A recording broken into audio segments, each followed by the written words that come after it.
Eh bien bonjour à toutes et à tous, bienvenue sur ma chaîne YouTube des figurines et des jeux pour une spéciale exclue de la vague 2 de Walking Dead All Out War de Mantic en collaboration avec Normandie Wab et Hobbyshop.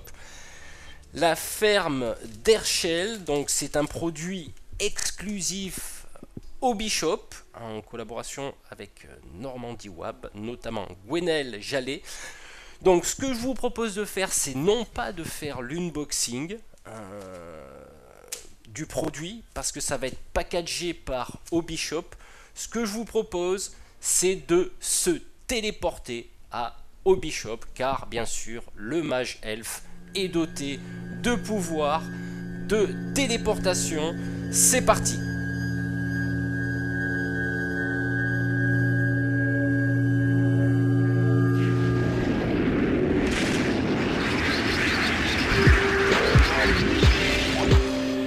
Eh bien, me voilà téléporté à Hobbyshop en compagnie de Christophe. Salut Christophe. Un peu surpris de mon arrivée théâtrale.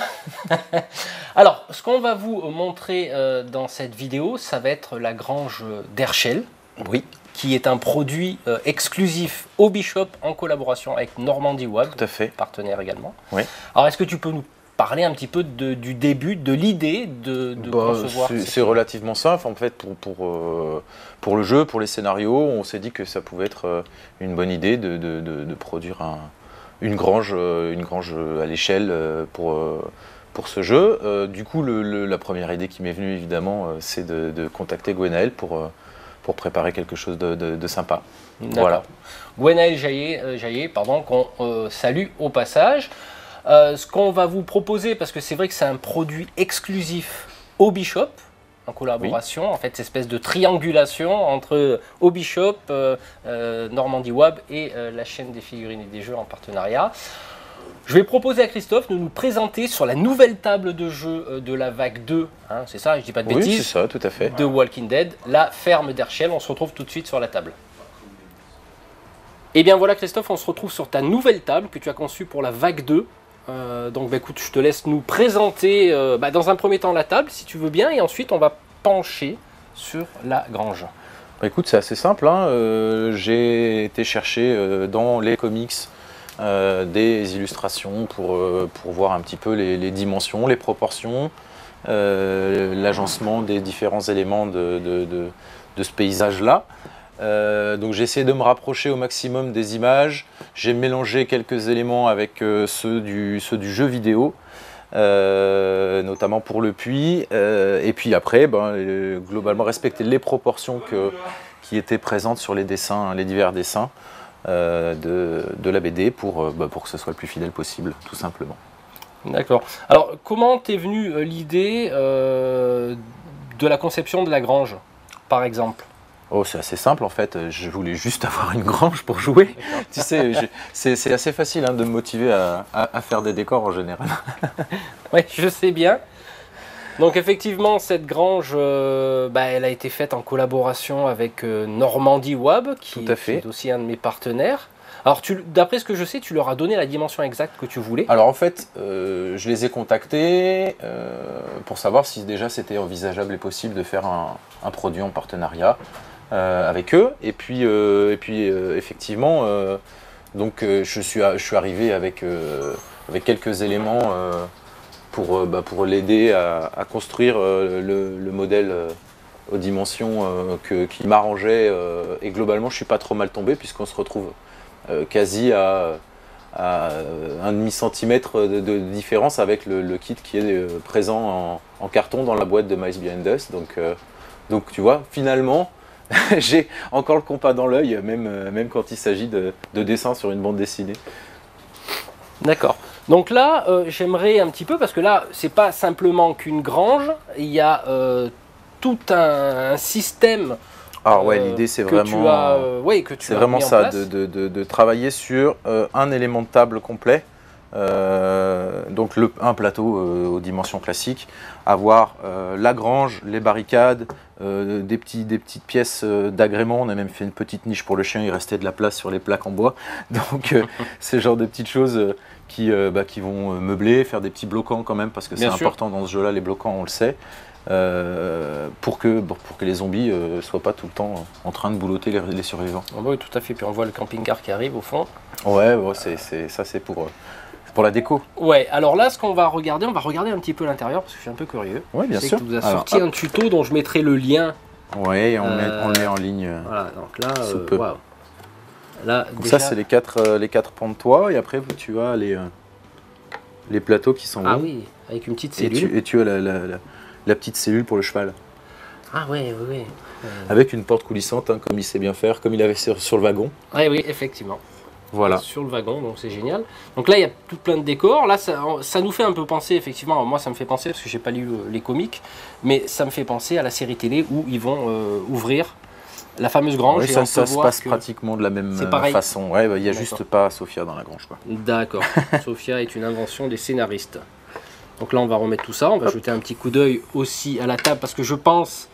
avant de jeter un petit coup d'œil à la table, je vais essayer, le mage elfe va essayer de soutirer quelques conseils de peinture de Christophe de Lagrange. Je sais qu'il n'est pas radin en conseil, donc on va en profiter. Hop, si je me trompe de morceau. Voilà, donc oui, il y a un petit... Donc là, on peut voir le big boss d'Hobbyshop là-bas, Greg. Là, tu vas passer à la télé maintenant, tu es connu. Qui s'occupe actuellement des commandes, je pense, du site. Ouais, enfin bon. Tu plaisantes, il est sur Facebook. Ah d'accord. Donc voilà, donc équipe bien sympathique. Alex, t'es en haut? Alexandre, le peintre de Hobbyshop, aussi un des peintres, hein, plus particulièrement en service peinture. Qu'est-ce que tu peux nous dire sur la peinture de Lagrange? Parce qu'effectivement, là, il y a un rendu bois qui est assez réaliste. Eh ben, écoute, j'ai triché. D'accord. J'ai triché, j'avais pas envie de la peindre de manière classique, c'est-à-dire avec une bombe de sous-couche. Et du coup, je me suis posé la question de comment rendre un effet bois un peu vieilli et patiné. Et en fait, ça m'est venu évidemment, puisque la grange étant réellement en bois, il suffisait de simplement la patiner, la vieillir. Donc j'ai utilisé les encres de chez Valero. J'ai commencé au pinceau, puis comme ça boit très très vite, le médium, je me suis dit que ça irait ça serait beaucoup plus joli et beaucoup plus simple de faire avec l'aérographe. Donc je suis passé très très vite à l'aérographe. D'accord. Tu as utilisé quoi comme couleur? J'ai pris de l'encre noire, de l'encre verte et de l'encre marron. D'accord. Je les ai alternées les unes avec les autres pour donner ces petits effets un petit peu de vieillissement. Puis ensuite, j'ai simplement passé les produits qu'on aime bien, tu sais, pour vieillir nos bâtiments et nos voitures. Donc le Rainmark, le Slimmy Grime et la version plus foncée du deuxième grime vert foncé pour donner cet aspect moussu, vieilli, et puis les coulures, tout simplement. Donc c'est assez rapide à faire. Quand on a un aérographe, c'est encore plus rapide. Et puis du coup, on garde cette texture du bois. Le travail de Gwenaël sur les planches étant déjà vraiment très sympa, ça donne tout de suite un effet relativement satisfaisant. Et après, pour nuancer, j'ai simplement accentué sur certaines planches pour donner une différence de pourrissement, si tu veux, au niveau visuel. Bon, ben super, là on peut voir effectivement que cette table, alors les mensurations à peu près, c'est du Alors combien? c'est deux tables de 60 par 60. D'accord. Voilà. Donc c'est du 120 x 60. C'est ça. C'est, oui, on peut réverser, on peut interchanger. Alors non, non, je me suis posé la question, j'avais déjà posé les barrières. Donc c'est dommage, j'aurais dû prendre les dimensions là, comme ça j'aurais pu la faire dans l'autre sens pour pouvoir faire une table différente. J'ai quand même prévu, tu vois, par exemple, qu'en enlevant les décors, on puisse avoir une alternative, donc avec une petite mare en dessous de la cabane. Et puis ici, en fait, la grange qu'on peut enlever, et je pense faire un petit champ. Avec des plantations, éventuellement une autre mare ou un petit étang, je ne sais pas encore. Donc éventuellement faire un campement ou quelque chose de ce style. Toutes sortes de choses, hein. En réalité c'est assez facile à moduler. Alors là je vois qu'effectivement, j'avais vu la conception de la table, hein, j'avais pris quelques photos, tu avais utilisé plus particulièrement du liège. Ouais, je suis parti directement sur le médium, j'ai collé des plaques de liège pour pouvoir avoir mes dimensions globales du corps de ferme. J'ai utilisé aussi du liège pour les murets, donc tu vois ils sont un peu souples, je les ai encollés fort hein, quand même, pour éviter que ça casse trop facilement. Ça évite d'acheter des murs en bois, enfin des murs en bois ou en tout cas en découpe ou ce genre de choses. Je trouve que ça fait un petit peu d'économie. Et puis ça a un résultat relativement satisfaisant pour un parement de pierre un petit peu, tu sais, à l'ancienne, quoi. Ouais, parce qu'en plus c'est déjà texturé. Voilà, c'est ça. Donc un coup de grille, brossage et c'est fini. C'est assez rapide. Des petits arbres fort grandes parce que globalement ils sont du meilleur effet par rapport à tout ce qu'on peut trouver sur le marché. Ouais. Énormément de paquets de touffes. Je crois que j'ai dû ouvrir 6 paquets de touffes. Pour la table, alors je les ai pas toutes utilisées, mais c'est pour arriver à donner cet aspect un petit peu plus sec ici, un jardin qui a été un petit peu mieux entretenu qu'autour du chemin, et puis la prairie qui elle reste un peu plus fleurie, histoire de donner des ambiances complètement différentes sur la table. Des différents flocages, vert foncé, vert clair de Prince Auguste, qui sont d'un bon rapport qualité-prix. Par rapport à ce qu'on peut trouver ailleurs. J'ai pris un petit peu de Summer Heatland de Shoreground parce que c'est une herbe que j'aime beaucoup, elle est très rouge. Ah, oui. Et du coup, elle a cet aspect herbe d'été, de fin d'été qui fonctionne très très bien en opposition avec la pelouse ici. Des herbes complètement sèches, les mêmes que j'ai utilisées donc, pour faire les bottes de foin ici. Et puis les flocages après pour les bottes de paille qui sont pareils dans le tutoriel pour les faire. Tiens, bonjour Alex, donc peintre à Hobby Shop. Salut. Donc voilà, on profite un petit peu de présenter l'équipe. Une petite question qu'on va me poser dans les commentaires de la chaîne, et je vais anticiper, on va me demander comment tu as réalisé les bottes de paille. J'ai vu un tutoriel il y a plusieurs années sur un magazine de modélisme et j'en ai retrouvé un autre sur internet récemment. Je me souviens plus du nom. Je te l'enverrai par MP, tu pourras mettre le lien si tu veux. C'est un mec qui fait du décor ferroviaire principalement. C'est Lucto One. Voilà. C'est possible. Je crois que c'est possible. Après, pour les bottes de paille, les bottes carrées, en fait, j'ai juste réfléchi à comment en faire parce que je trouvais que c'était plus adapté à une grange. De mettre de la paille que des bottes de foin et des bottes carrées en l'occurrence. Et puis du coup, je suis simplement parti sur des mousses à blister sous-couchées en jaune et puis floquées tout ça. avec un flocage adapté. Des fois, on cherche la complexité. Oui, c'est ça. Non, il faut essayer de rester le plus simple possible. Il me semble, de mémoire, sur le site de la chaîne YouTube de Lucto One, qui est, je crois, il est vraiment un super expert très fort. En niveau modéliste à chaud, donc c'est du ferroviaire. Oui, il travaille sur une échelle un petit peu différente. Oui, un petit peu différente, mais le système est le même. Donc je crois que c'est du scotch double face. Alors celui-ci, moi je l'ai fait avec du scotch marron. Ouais. Pas le double face parce que je n'en avais pas sous la main. Et puis ça m'a évité de peindre le scotch. En l'occurrence, l'avantage du scotch marron, c'est du coup d'avoir le fond avec cette couleur légèrement brune. Et j'ai juste mis un flocage plus clair pour marquer l'herbe séchée. C'est un peu chiant à enrouler, faut dire ce qui est, parce que du coup ça colle que d'un côté. Mais finalement ça va très très bien. Il faut 5 minutes pour faire un rouleau. Alors j'essaierai de retrouver le tuto, mais il est vraiment génial. Ce gars, il a des milliers d'abonnés d'ailleurs. T'es jaloux? Ouais, je suis jaloux. Je vais essayer de devenir le Lucto One français. Alors tiens, là, il y a une petite pièce qui est tout à fait intéressante, tu vois, c'est notre petit tracteur. Ah, il est beau, hein? Ouais, il est très très chouette celui-là. Ça c'est assez simple en fait, j'ai contacté un fabricant de modèles réduits. En tout cas un distributeur, pour savoir s'il avait des modèles de voitures et de tracteurs adaptés. Parce que moi j'aime bien, tu sais, j'en rajoute tout le temps, j'achète tout le temps des petites voitures. Je sais qu'il y en a beaucoup qui sont en tout cas sur la page de Walking Dead sur le Facebook, friands d'achat de petites voitures et qui font les brocantes. Alors ce tracteur, c'est un tracteur qui du coup reviendra un petit peu cher à la vente parce que ça reste une pièce de collection vraiment très très détaillée. Nous on a préféré du coup l'intégrer à un pack avec la grange. Pour éviter de le vendre à un prix complètement exorbitant, de la même manière que la voiture de Rick est une voiture de collection aussi, et quand tu dois payer 35 € pour une voiture comme ça, tu te dis bon, du coup c'est pareil, c'est un produit qu'on a préféré mettre en pack. À l'achat neuf comme ça on va dire ça là, prix de vente public c'est 30-32. Ah ouais, quand même. C'est vraiment de la collecte quoi. C'est un produit, c'est d'une qualité assez ça se voit. Assez Alors, rare. je sais pas si on va voir au niveau de la caméra, c'est super détaillé. C'est vraiment très très joli. Voilà, c'est très très très réaliste. Et puis pareil, du coup les mêmes produits, toujours. Et c'est relativement le fameux Renmark. En tout cas, celui-ci pour la carrosserie marche très très bien. J'ai mis un petit peu de rouille pour le verre avec plusieurs encres Epo de Weathering Valero D'accord. qui fonctionne très très bien, un petit peu debout. Donc, vu que j'ai fait les traces Oui, de pneus dans exact. la terre ici, Ouais, je ouais. les ai utilisées directement depuis le tracteur. J'ai fait rouler mon tracteur dans la texture avant qu'elle sèche.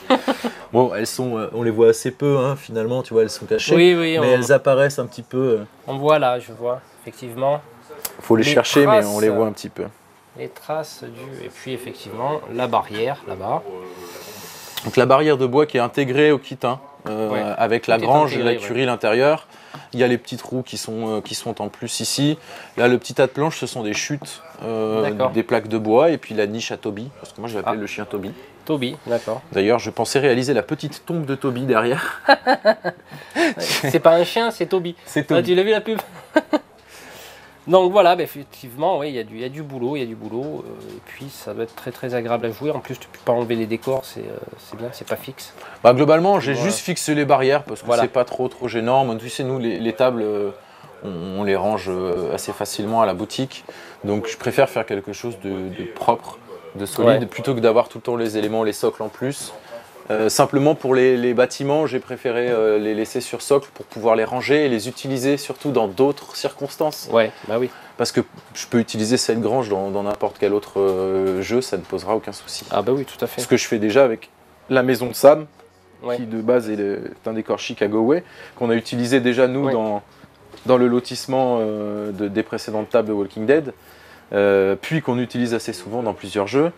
Et puis donc ce que je ferai aussi avec le puits, puisque c'est un puits à la base Fable Realms, donc c'est médiéval fantastique, Ouais. ce qui explique la forme un petit peu du toit, mais finalement qui reste relativement convaincant pour un puits Ouais. plus Ah, ou tout à moins fait, ouais. contemporain, quoi. Très très beau décor. Voilà. Un dernier mot, Christophe? Bah écoute, On a fait le non, tour. je pense que globalement, si les gens ont des questions, ils peuvent les poser via le Facebook, hein, D'accord. ou nous téléphoner aussi à la boutique sans problème. Ok. Donc voilà, petite présentation de la table de la vague 2 de Walking Dead, que d'ailleurs je vais présenter en vidéo dès que Mantic me l'enverra. Une petite précision, Christophe, tu as des kits de disponibles sur... Oui, Tu en as 3, il me semble-t-il. oui, tout à fait. Est-ce que tu peux nous en parler? Alors en fait, j'ai voulu proposer un moyen pour chacun de pouvoir réaliser ces tables, en tout cas ces ensembles de décors lui-même. Donc j'ai simplement déjà le produit de la grange, donc Seul, ouais. les plaques de bois de Normandie Wab. Je me suis dit que ça pouvait être intéressant de proposer la grange avec le tracteur. Donc pour tout de suite avoir quelque chose d'un peu joli pour meubler la table. Et puis ensuite l'ensemble des décors qui sont présents sur la table de la grange et les ensembles de décors qui sont présents sur la table de la ferme pour pouvoir réaliser la double table avec tout le matériel nécessaire. Voilà. Voilà. Bah écoute, je te remercie de ton accueil. Hein, Je t'en prie. toujours un plaisir de venir dans mon magasin partenaire Hobby Shop à Grenoble. Donc ce que je te propose, Christophe, c'est de mettre l'ensemble des liens de tous les produits qui sont Bien sûr. disponibles. Tu peux mettre aussi le lien du tuto pour Ouais. la peinture de la grange, Pour avec la peinture de la grange. la et- liste des produits dont on a parlé tout à l'heure. Tout à fait. Donc ça sera un petit complément. Je vais essayer de vous mettre un petit peu la totale. On met 48 liens. Pour Walking Dead, donc vague 2. Bah écoute, je vais pas repartir comme je suis venu, je vais repartir à pied, hein, voilà, parce que ça fatigue de traverser les portails spatio-temporels. Ouais, tout à fait. Ouais. Donc je te remercie Christophe, à très bientôt. À très bientôt. On va sûrement se retrouver très bientôt avec Christophe pour une présentation quasi complète d'AVP. Ouais, j'espère que j'aurai le Unleashed en même temps, comme ça on pourra Ah oui. aussi en parler. Ah bah oui. Oui. Moi, j'attends que ça. Et attends que ça, et j'attends ma boîte, hein, il y a eu une rupture de stock, hein, seconde édition, c'est parti. Ah ouais, ça part trop vite. Et on se retrouve donc pour AVP, l'unboxing de ma propre boîte, la présentation de ce qui change dans les règles, et par la suite peut-être un gameplay à 3. Ouais, bien sûr, Voilà. ça serait sympa. Ça serait sympa. Mais écoutez, on se retrouve très bientôt, et encore merci au Bishop. À bientôt. Ciao.